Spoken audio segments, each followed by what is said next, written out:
When talking about the relationship between the hero and their opponent, I'm not referring to the romantic adventures of the Joker and Batman that I'm sure are hidden in the deep, dark fanfiction corners of the internet. No, the rivalry between your protagonist and your antagonist is inherently one of the driving elements of your story. But how does an author weave and develop that relationship into a good story? That's what we're talking about today. Now, it's one thing to design a great hero, fascinating opponent, but it's another to write a story where those two characters work well within the same narrative. Susan from Terry Pratchett's Hogfather is a fantastic hero, and likewise Father from Fullmetal Alchemist Brotherhood is a well-developed opponent. But there's a reason that these two aren't placed within the same story. Neither the protagonist or the antagonist exist in a vacuum. They exist in what we'll call a character web, a web of people relating to one another. Susan only makes for a great hero, and Father only makes for a great villain because of how they fit around the other people in their character webs. Even if the author isn't actively using this web to compare and contrast characters in their story, readers certainly are. We understand characters better by looking at the characters around them, and very few relationships within this web are usually more important than the rivalry between the protagonist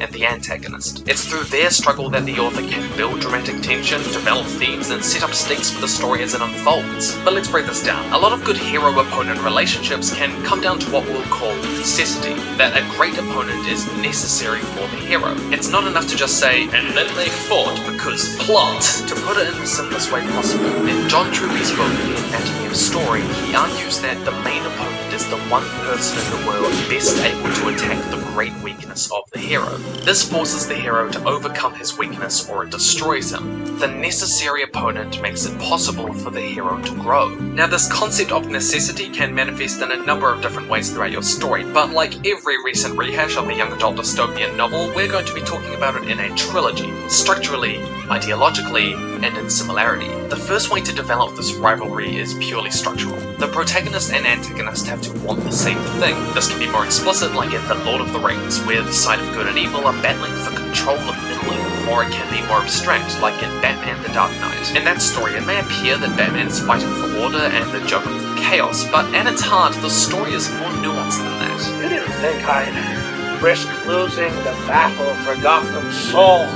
in a fistfight with you? They're both fighting for the soul of Gotham. In writing a story, characters can be written to be passive or active. Active characters are the ones who choose to change the direction of the story. Passive characters are the ones who react to the direction of the story. Throughout The Dark Knight, Batman and the Joker both have to react and plan against one another as they duke it out. Both are active players in building their rivalry. Having your heroes and opponents want the same thing immediately establishes the stakes early on, that by the end only one side will stand. By making both the protagonist and the antagonist active rather than passive characters in the story, it creates a tense back and forth, meaning that when the hero loses control in the story, the stakes feel much higher for the reader. When structuring their rivalry, it's important to think about the necessary opponent moment. This is the scene where you as the author demonstrate that the necessary opponent is the best person to attack your hero, and not only does the author need the reader to understand this, but the hero needs to understand this as well, though it can come across as weak if it's just some pithy throwaway line like we see in some cartoons. By God, support character, this man is the greatest threat we have ever faced, just like last week's episode. There needs to be a definitive moment in the rivalry where the necessary opponent harms the hero in a way that no other person has before, or perhaps even could. Only in the loss, pain, and consequences of this moment can the author truly articulate what sets this rival apart as the necessary opponent. Like for me, my necessary opponent would take my beautiful cat from me, our supreme leader Mishka, or at least they'll die trying. There's an interesting example of this in Doctor Who. In the episode The Last of the Time Lords, the Doctor defeats the Master and takes him captive, but the Master gets shot. Time Lords like the Master and the Doctor can regenerate, essentially meaning they can come back to life, but the Master stops himself from doing that in the scene. Not that I know you can tell your brother just regenerate. I guess you don't know me so well. I refuse. Please, just regenerate, come on. Oh, Master. The Doctor was desperately clinging to the idea that he was no longer the last of his species, and the Master was the only person in the universe who could take that from him.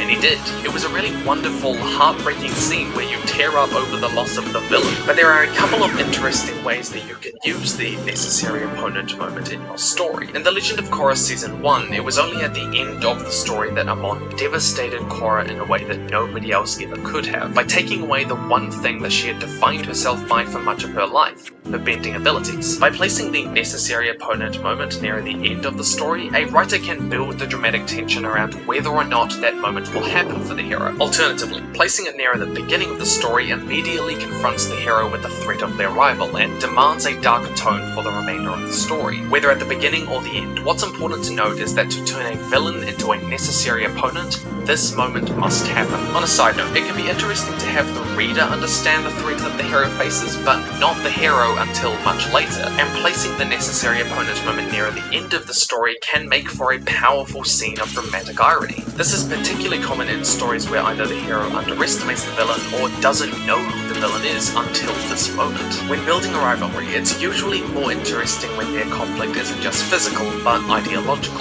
Giving a character a unique set of beliefs and values helps characterization, but as said, characters exist in a web, not in a vacuum. While your hero might be a devout vegan Mormon and your opponent a separatist upkick communist, unless these two ideologies come into conflict during the story, they add little to the narrative. My favorite example of this is in The Dark Knight Returns. It's what the Batman v Superman movie was largely based on, but they really failed to capture the themes. I recommend you go check out the comic or watch the animated movie, it's pretty accurate. The rivalry that evolved between Batman and Superman isn't just the two physically battling it out for the sake of Gotham. As an amazing fight as it is, broadly speaking, it's an ideological battle between the individualist, Batman, acting on his own morals, and the collectivist, Superman, acting on behalf of the government. To tie this in with our previous point, if your hero and their opponent are both after the same thing, their ideological differences may contrast two different approaches to the same problem. By making the protagonist-antagonist rivalry ideological, the antagonist is better equipped to challenge the hero in a far more personal way. Not only does it integrate the main dramatic thread with the theme, but it more easily allows for character development by forcing both the protagonist and the antagonist to examine their motivations and values. Which values do they stick to, which do they bend, and where do they break? The standard formula for this kind of story is that it culminates with the opponent's defeat and only the hero realizing something about themselves. But in reality, it's very rare that one side has it all right and the others are just pure evil,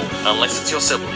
Then you're always right. Or if you prefer cookies over muffins, then you're objectively wrong. One way to distinguish your story from this common pattern is with something called a double reversal, where both the antagonist and the protagonist have a realization at the end. In the Doctor Who episode The Waters of Mars, the Doctor realizes at the end that he has become too controlling and gone too far, and Adelaide Brooke, while she is more of an opponent than an antagonist at the end, realizes she can't go changing time like she originally intended. The viewer comes to understand the moral vision of the story through the actions of both characters, not just the protagonist. A double reversal not only humanizes the antagonist by giving them a character arc, but it gives the ideological rivalry between the two a more nuanced resolution. However, this doesn't mean that your antagonist has to wonder, are we the baddies? It's just as interesting to have them evolve, but not switch sides or allegiances. This is, of course, next to impossible if your opponent is never given a chance to do anything but eat puppies and consume the souls of orphans, as any good Dark Lordsman you would have. In Stephen King's magnum opus, the Dark Tower series, the Crimson King lays claim to such titles as the Lord of Discordia, Satan,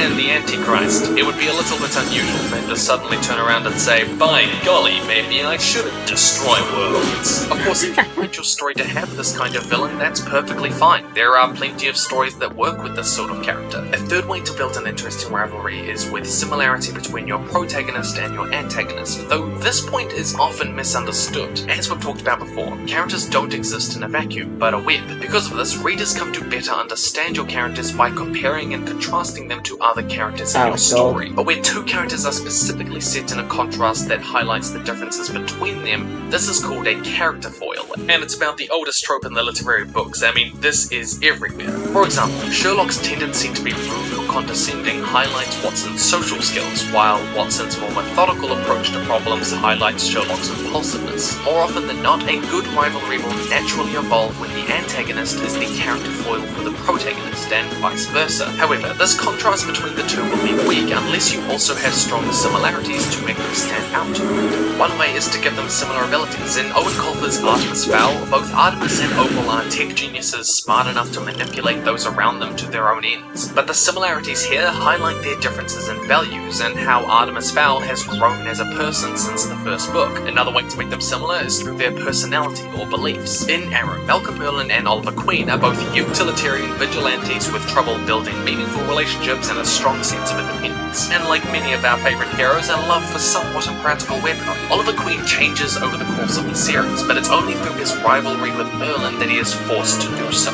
making him the perfect foil. Finally, authors often opt to give their heroes and their opponents similar backstories. In Harry Potter, both Harry and Voldemort were orphans, raised by muggles, felt they didn't belong, and thought Hogwarts is home more than anywhere else. But these similarities also highlight a key difference. While they both started off feeling unloved, when Harry went to Hogwarts, he soon learned the power of friendship.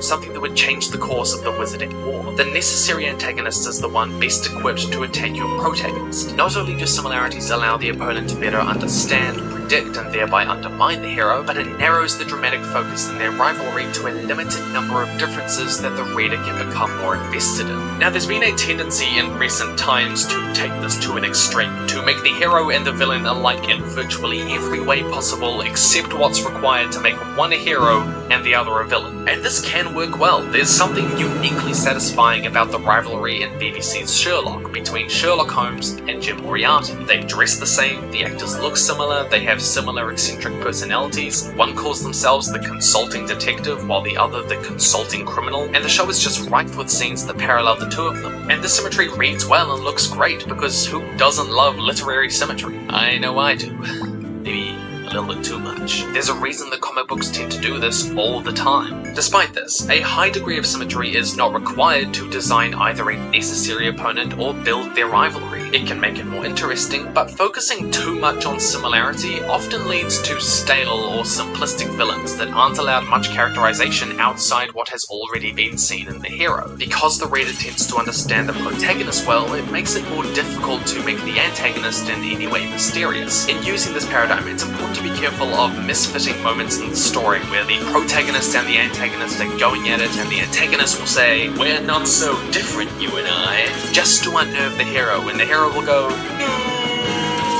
even though this isn't even remotely true, but it just feels like it is because they might have some similar backstory or abilities. These scenes can come across as weak if they're not done well. Instead, allowing the hero to grapple with their limits, both morally and psychologically throughout the story, so that they question how similar they are to their enemy, will make the moment when their opponent says, "We're not so different," far more damaging and persuasive. Alternatively, subverting this in any number of ways can make for a great twist on this trope. In Sherlock, there's even a moment where Sherlock explicitly says,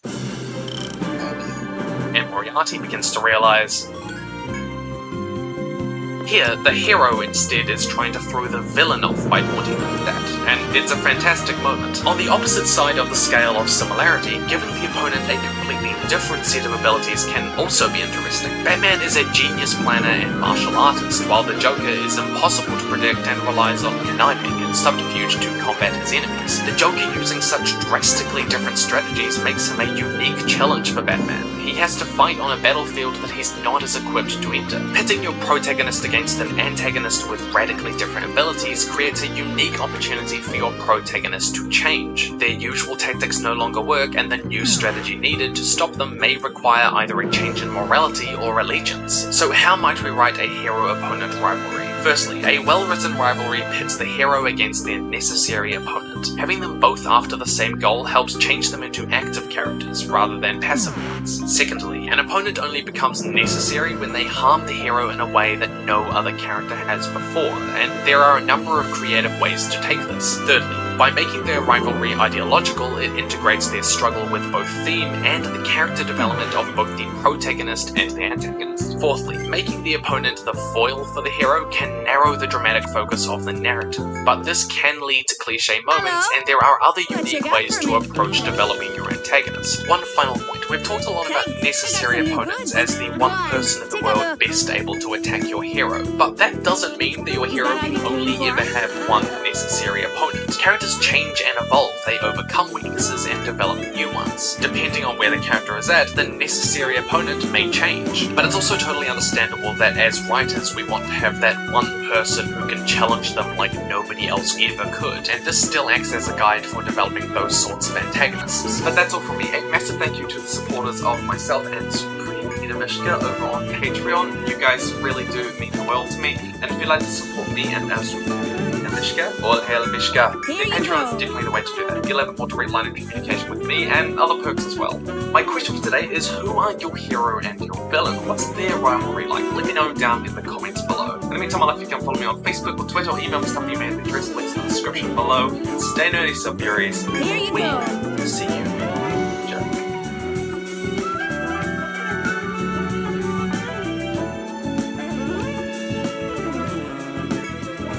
Here you go.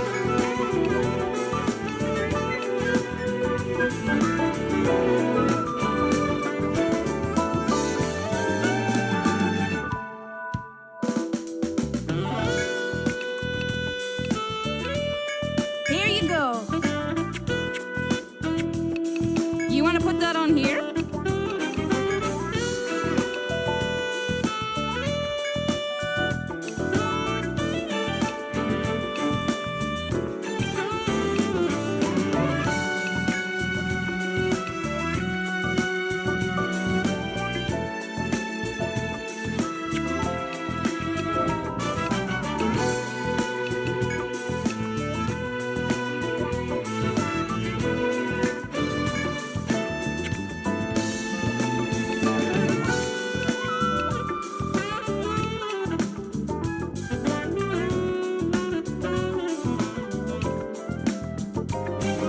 Thanks for the business.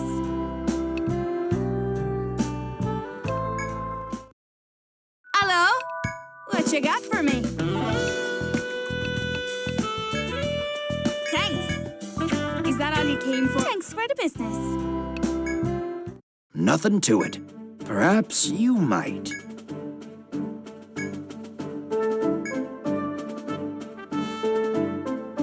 You'll do it, right? That's what I thought.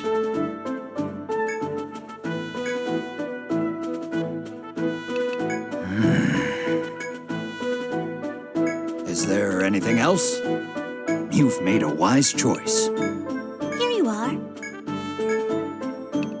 Well, off you go. Welcome to the roost. Very well. A quick rest, right? Of course. Welcome to the Roost. Sign in over here, please.